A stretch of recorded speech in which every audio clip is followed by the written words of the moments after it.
We're here with Wayne Newton, the Director of Commercial Markets for Linksys. Thank you for coming. Great to be here. Thank you.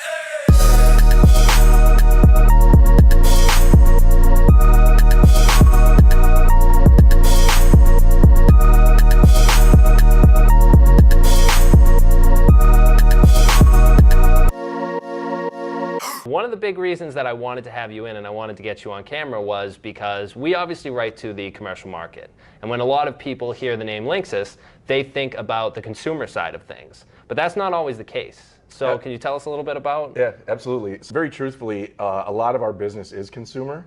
And it's not surprising that a lot of customers would think of Linksys as being consumer. We actually have a long history and heritage in the small and medium business space, dating back to the early days of Linksys. It's only been over the last 15 to 20 years under Cisco ownership and more recently under Belkin ownership where the business has been a lot more focused on consumer. And those were just decisions that the management and ownership groups over the brand decided to do. Since Belkin bought Linksys, which has been about 5 years ago, there's been a renewed interest in getting back into the business space in a bigger way. And the fact is we've always had commercial products. We just haven't made much noise about them. And we actually have some really exciting things coming up that we're going to announce to the industry, especially for the small business area.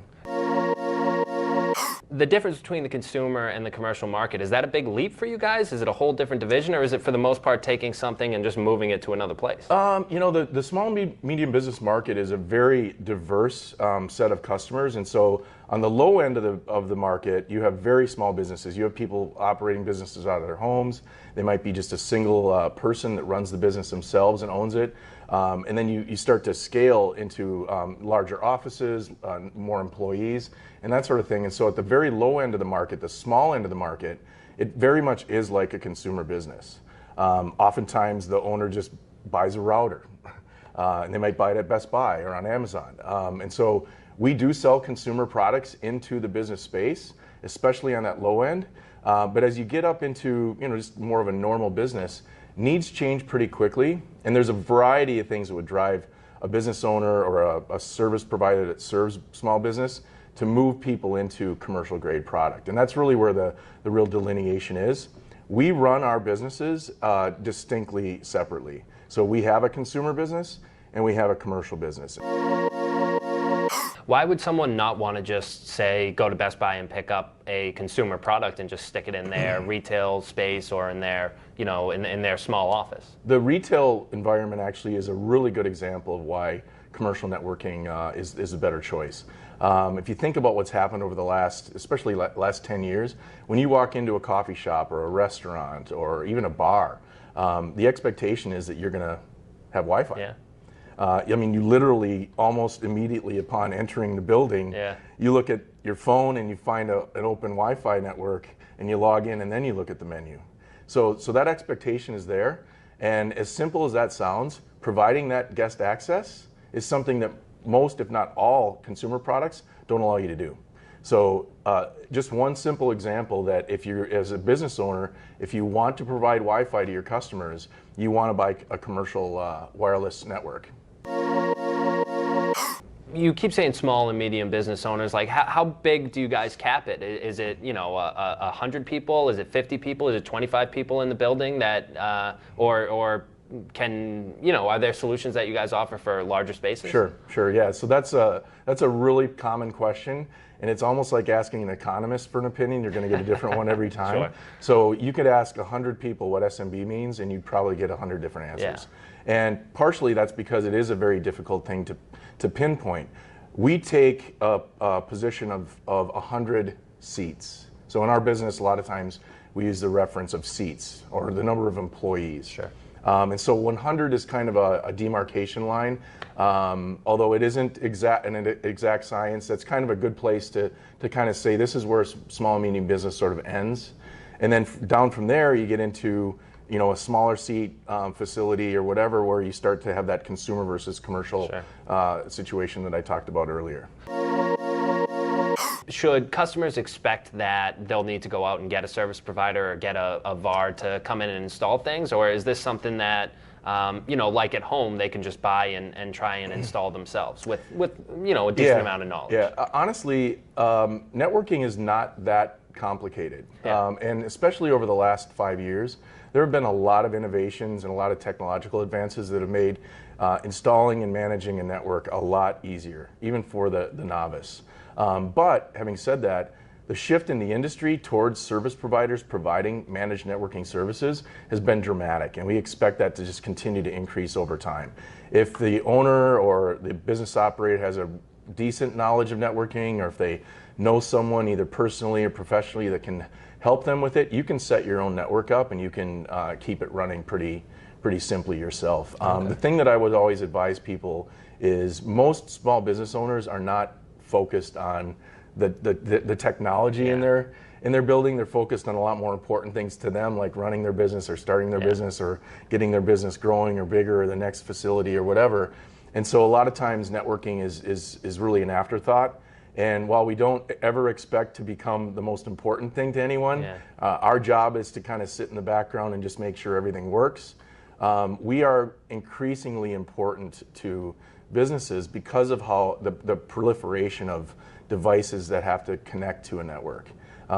We all know and have experienced in our own personal lives just the avalanche of devices that are Wi-Fi enabled, and the number of applications that are driving the need to have faster internet and all that sort of thing. That all applies to business as well. And in fact, it's actually a little more critical because whether it's running your business and keeping your business operating and your employees productive, which is the one side of having a great network, or if it's providing that Wi-Fi to your customers, like we talked about earlier, you've got kind of a dual reason to make sure that that network is running at optimal performance and efficiency. Customer service. What do you guys offer, and what can customers expect from you guys in terms of when things do shut down? Yeah, and that's the other. I'm glad you really brought that up because that's the other key difference between consumer and commercial. Linksys provides tech support, tech services. You can call our Linksys customer advocacy line as a consumer or a business owner. We have online chat. We provide a lot of direct services to our customers.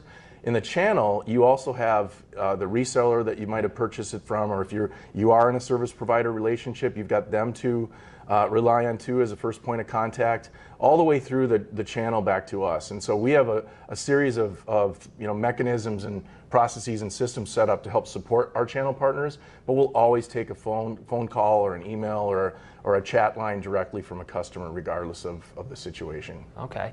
Moving forward, what's Linksys's plan, and how do you guys plan to continue to get a foothold on this commercial market? Yeah, the commercial market for us is by far the most strategically important for us as a business. We spent a lot of time over the last 5 years under Belkin just doing a lot of fixing and changing and expanding of the business. Nothing against the Cisco years, but there was a lot of things for us to improve in really driving the brand. And so you've seen some awesome innovations come out from us in the last couple of years, especially around mesh networks in the home and moving the management of networking in the home to the cloud. We have Linksys Smart Wi-Fi. It's an awesome tool that you can use on your phone or your tablet to set up networks and do certain basic things and make it easy, which is primarily what our job here is, to bring the networking challenges down to where it's super easy for people to use them. Okay. We also have introduced, like I said, mesh, which really is a leap forward in home networking because it distributes wireless around your home, and there's a lot of software behind just making sure everything's connected and you get the performance you want out of your internet service that you pay a lot of money for. So I use those kind of as a foundation to talk about commercial, because a lot of the things that we've done in our consumer business, we need to do, we recognize, in the commercial business. And at the small end of that business, of course, we can use these consumer products. But as you get into the more traditional SMB space, it's about making a purpose-built line of solutions for those businesses. And that's what we're going to be announcing shortly. We have an approach that we're taking to the market where, first of all, you start out with quality hardware. Quality hardware for commercial networking means that it's got a different construction. You use different components. It's business grade or commercial grade stuff, and that might sound like just words to someone, just a layperson, but there is truly a difference in the components, the quality of the components, the length of warranty on the components, the architecture, inside those boxes, that's drastically different from a consumer product. And that's why you can buy a consumer product for $50 or $100, and you're probably going to pay several hundred or more for a commercial one. So there's just a lot of differences in the physical hardware. But as you look at hardware choices from different brands, most people that are serving that space are building quality product. Oftentimes use similar, if not the same, components. So in general, you're going to get good quality if you buy a commercial brand of networking. The real difference is in the software. Okay. And so, like many things, increasingly our business is being driven by software innovation, software engineering, and especially for us and for small businesses and service providers, the move to the cloud. And everybody hears the cloud, and everybody's got their impressions of what the cloud is and all that. So for us, it's simply taking a lot of the things that had to be done in terms of setting up a network, monitoring that network, managing that network, which primarily was the job of IT professionals, and increasingly gets kind of put on small business owners, like we've been talking about. And it's been very complicated. You have to have certifications and training. There's manuals, 4 inches thick.